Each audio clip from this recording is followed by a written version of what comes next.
আপনার কাছে কত টাকা নিচ্ছে? 20 লাখ। এরকম কতজনের কাছে? এরকম 17 জনের কাছ থেকে নিছে। ওনাদের কাছ থেকে আরো বেশি নিছে, কারো কাছ থেকে কম নিছে, আরো বেশি নিছে।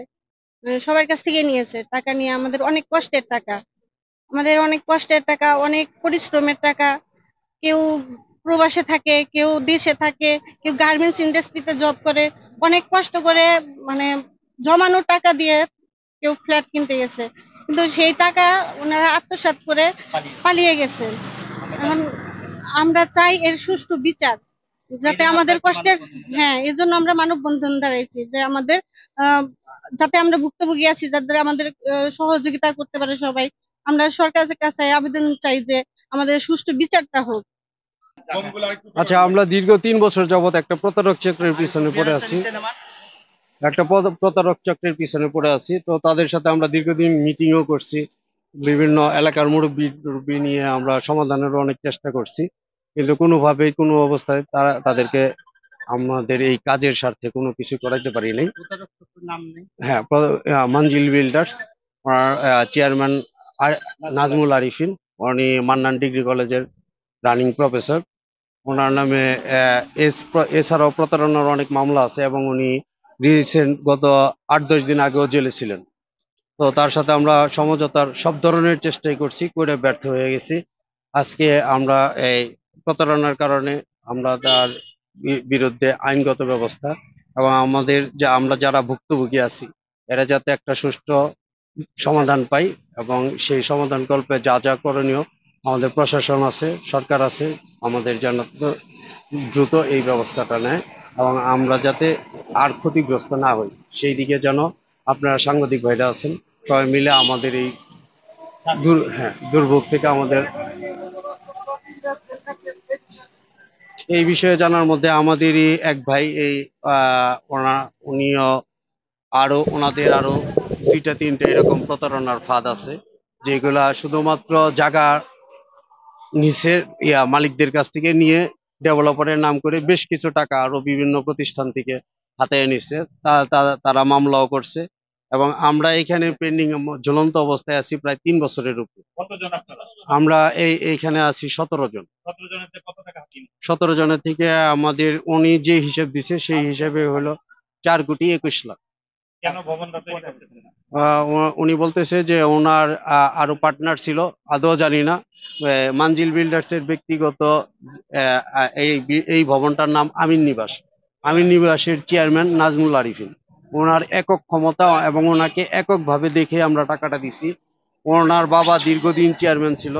পরে জানতে পারি যে ওনারা নাকি আমাদের যখন টাকা টোকা দেওয়া শেষ, নাজমুল আরিফিনের অরিজিনাল বাড়ি হলো ধামরাইতে। কততলা ভবন করার? এটা 10 তলা ভবন করার কথা ছিল।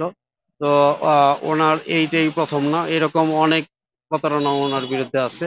এবং আমি আরো জানতে পারি পরে উনি আহ ওটা কি তাবলিগের আমির, বর্তমানে সাভার আশুলিয়া।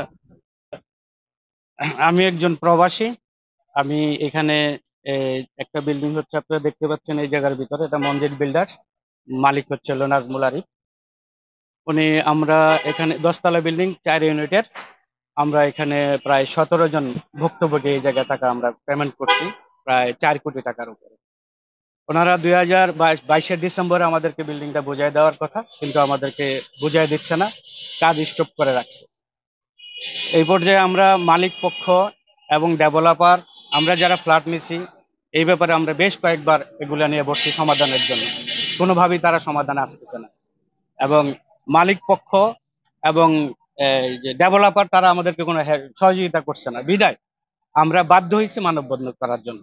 আপনারা কি এবং থানায় অভিযোগ করেছিলেন? থানায় আমরা এখনো অভিযোগ করি না, এই কারণে আমরা করব, কারণ মালিক পক্ষ, ডেভেলপার এবং ফ্ল্যাট মালিকরা আমরা একটার পরে পর্যায়ক্রমে, আমরা একটার পর একটা মিটিং এ ছিলাম, তারা আমাদেরকে ডেট দিচ্ছে 2 মাস 4 মাস পর পর পিছাইছে। আমার বারবার আসতে হয়, 2 মাস 3 মাস পর পরই আমার বাইরে থেকে আসতে হয়। এরকম করতে করতে আমাদের অনেক সময় চলে গেছে, যার কারণে আমরা আর আমাদের আর কোনো উপায় ছিল না, বিদায় আমরা আজকে মানববন্ধনে এনেছি। আমরা এটার বিচার চাই এবং সঠিক সমাধান চাই।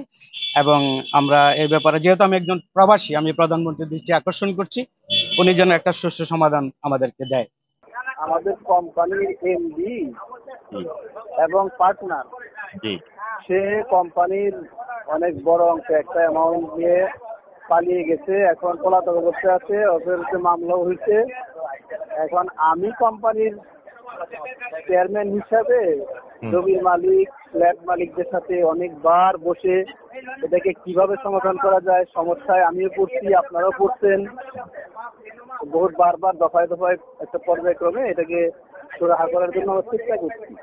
আচ্ছা, একটা শেষ পর্যায়ে আসছে, রিংটন একটা লোকালি হয়েছিল গণ্যমান্য ব্যক্তিবর্গের উপস্থিতিতে। হুম, তো সেইভাবে একটা অনেক দূর আগানো হয়েছিল, কিন্তু আসলে বাস্তবতা কাজটা শুরুতে কেন হচ্ছে না সেটা আমিও ক্লিয়ার না এখন। আমারও MD র নাম যতটুকু কি? সম্ভব। জি, এমডির নাম কি?